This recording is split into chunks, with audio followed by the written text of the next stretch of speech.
Assalamualaikum warahmatullahi wabarakatuh dan salam sejahtera kepada Dr. Ahmad Zamri bin Mansur dan rakan-rakan yang lain bagi kursus GGGT 1123 Pendidikan Masyarakat.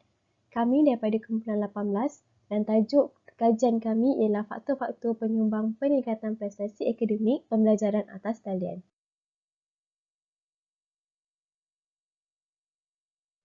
Baik, ini adalah ahli kumpulan kami. Baik, seterusnya saya akan menerangkan mengenai 1.0 iaitu pendahuluan. Pertama sekali, menurut Wan Ajaris 2015, pembelajaran atas talian ialah pembelajaran dan pengajaran yang disampaikan melalui teknologi digital. Seterusnya, pembelajaran ini boleh dilaksanakan tanpa mengira jarak dan bilangan ahli yang menyertainya. Seterusnya, kami akan menerangkan mengenai konsep-konsep yang telah kami guna dalam kajian kami. Pertama, menurut Wan Hassan 2007, adanya dan menggunakan ilmu untuk membuatkan seseorang dapat membuat tindakan yang lebih baik dan tepat. Menurut Ahmadin Ash'ari 1996, kecemerlangan akademik. Kecemerlangan akademik merupakan aktiviti yang dilakukan bagi menentukan sesebuah kejayaan. Menurut Nor 2040, pencapaian akademik. Pencapaian akademik merupakan satu kayu ukur dalam melaksanakan sesuatu. Penyataan masalah bagi kajian ini adalah coronavirus merupakan isu terbesar pada masa kini sama ada di dalam negara atau di luar negara. Di samping itu, kerajaan Malaysia telah memutuskan untuk melaksanakan Perintah Kawalan Pergerakan PKP. Perkara ini telah memberikan impak yang besar kepada semua golongan termasuklah pelajar itu sendiri. Seterusnya ialah 3.0 iaitu objektif. Menurut Nik Zulkarnain Nikso, kajian tanpa objektif ialah kajian yang tidak mempunyai hala tuju kerana tidak mempunyai matlamat sesuatu kajian itu dijalankan. Jadi, bagi kajian kami, terdapat 3 objektif yang kami senaraikan iaitu 1. Menyenaraikan faktor peningkatan prestasi akademik pelajar melalui pembelajaran atas talian. Yang kedua, ialah mengenal pasti cabaran yang dihadapi ketika pembelajaran atas talian. Yang ketiga ialah menyatakan kebaikan penggunaan internet dalam pendidikan. Untuk kaedah kajian, kumpulan kami telah menggunakan kaedah kuantitatif. Kaedah ini adalah berdasarkan kaedah penyelidikan inquiry positivis, iaitu penyelidikan yang dilakukan melalui eksperimental dan numerika. Kami telah menyediakan borang soal selidik berbentuk Google Form untuk diberikan kepada 50 responden. Borang ini telah diagihkan secara atas talian untuk mendapatkan data daripada responden. Kami juga telah menyediakan soalan terbuka kepada responden supaya mereka dapat menyuarakan pendapat mereka sendiri. Kesemua responden memberikan kerjasama yang sangat baik dalam menjawab soalan borang soal selidik. Kami juga telah menggunakan beberapa kaedah lain seperti menjalankan kajian menggunakan kaedah internet dan kaedah kepustakaan dalam talian. Selepas memperoleh data daripada responden, kami telah membuat analisis data-data tersebut menggunakan kekerapan dan peratusan. Untuk skala Likert pula, poin diberikan seperti yang tertera di skrin. Kemudian ialah 5.0 iaitu dapatan kajian. Dapatan kajian ini membincangkan analisa dan memaparkan hasil kajian yang telah dilakukan melalui soal selidik yang telah dijawab oleh responden. Ini merupakan bahagian A iaitu demografi. Bagi kategori berkenaan diri, umur, etnik, jantina, tempat tinggal dan pendapatan isi rumah. Subkategori yang dipilih ialah subkategori yang mempunyai pilihan tertinggi seperti pelajar seramai 39 orang, yang berumur 19 tahun hingga 28 tahun seramai 37, etnik Melayu seramai 24, jantina perempuan seramai 35, tempat tinggal di bandar seramai 35 dan pendapatan isi rumah iaitu RM3,000 hingga ke atas seramai 20 orang. Berdasarkan dapatan kajian tersebut, tindak balas responden yang tertinggi adalah pada faktor yang ke-9 iaitu latihan dan maklumat yang diberikan oleh tenaga pengajar lebih bersepadu dan dapat diselaraskan. Penyataan tersebut menunjukkan poin tidak pasti. Seramai 26 orang ataupun 52% daripada 50 orang responden telah memilih penyataan tersebut. Perkara ini menunjukkan bahawa ramai pihak masih keliru dan mungkin tidak menyedari akan kepentingan dan kebaikan pembelajaran atas talian yang merupakan sesuatu baharu kepada mereka semua, terutamanya ibu bapa yang mungkin kurang berpengetahuan dalam teknologi.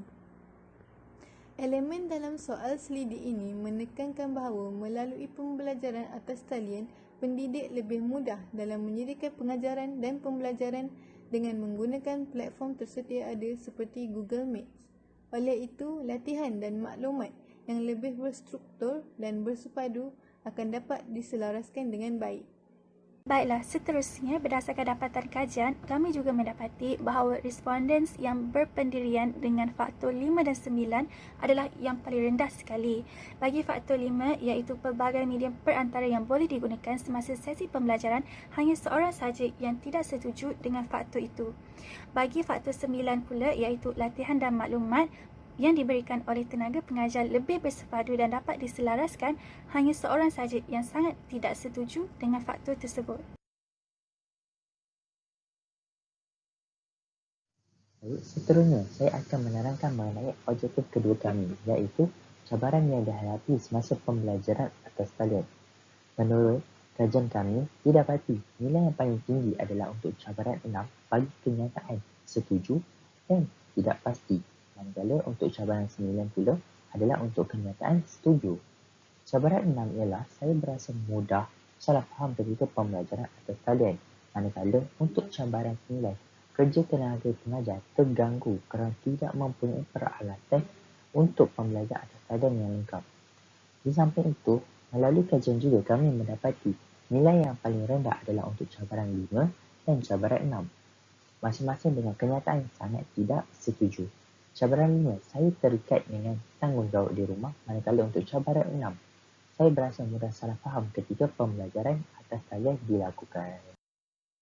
Seterusnya ialah bahagian D, iaitu kebaikan penggunaan internet dalam pendidikan. Dapatan kajian mendapati bahawa kebaikan 10 mendapat pilihan tertinggi bagi kenyataan sangat setuju, iaitu seramai 27 orang bersamaan 54%.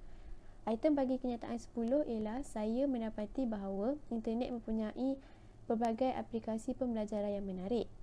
Mereka sangat setuju dengan kenyataan ini kerana mereka juga pernah menggunakan aplikasi-aplikasi tersebut semasa pembelajaran atas talian dijalankan. Objektif ketiga kami ialah menyatakan kebaikan penggunaan internet dalam pendidikan. Berdasarkan data yang diperoleh, kami mendapati terdapat dua item yang mendapat undian terendah, iaitu sumber yang saya dapat di internet kebanyakannya dipercayai kesahihannya, dan saya rasa internet adalah fleksibel kerana tidak perlu ke mana-mana untuk belajar. Kedua-dua item ini mendapat undian sifar pada skala tidak setuju. Kami yakin bahawa mereka memilih tidak setuju untuk dua item tersebut kerana mereka yakin dengan kesahihan maklumat yang ada di internet, dan mereka juga merasakan bahawa internet sangat fleksibel kerana mereka tidak perlu ke mana-mana untuk mendapatkan maklumat tambahan. Untuk bahagian perbincangan, saya akan memberikan ulasan mengenai objektif kajian kami yang pertama dahulu, iaitu mengenai faktor peningkatan prestasi akademik semasa pembelajaran atas talian. Menurut Fahimi dan Zawawi, mereka dalam kajian telah mengatakan bahawa pembelajaran atas talian ini secara tidak langsung boleh meningkatkan sistem pengajaran dan pembelajaran ke arah yang lebih berkualiti dengan kemudahan keberkesanan penyampaian maklumat. Hal ini berkait rapat dengan pelbagai penggunaan teknologi yang telah diimplementasikan dalam pendidikan pada masa sekarang. Sebagai contoh, WhatsApp, Zoom dan Telegram telah digunakan dalam pembelajaran secara atas talian ini yang telah memudahkan proses menerima dan menghantar maklumat. Baiklah, ulasan untuk mengenai objektif kami yang kedua pula, iaitu mengenai cabaran yang dihadapi semasa pembelajaran secara atas talian ini. Menurut Luqman Arif Abdul Karim, jurang agihan internet di antara bandar dan luar bandar masih pada kadar yang sangat besar, iaitu nisbah 70-30. Hal ini menunjukkan bahawa terdapat segelintir pelajar atau pendidik yang tinggal di kawasan pedalaman mungkin tidak mendapat akses internet yang lancar. Ini menyebabkan pembelajaran di atas talian menjadi tidak efektif.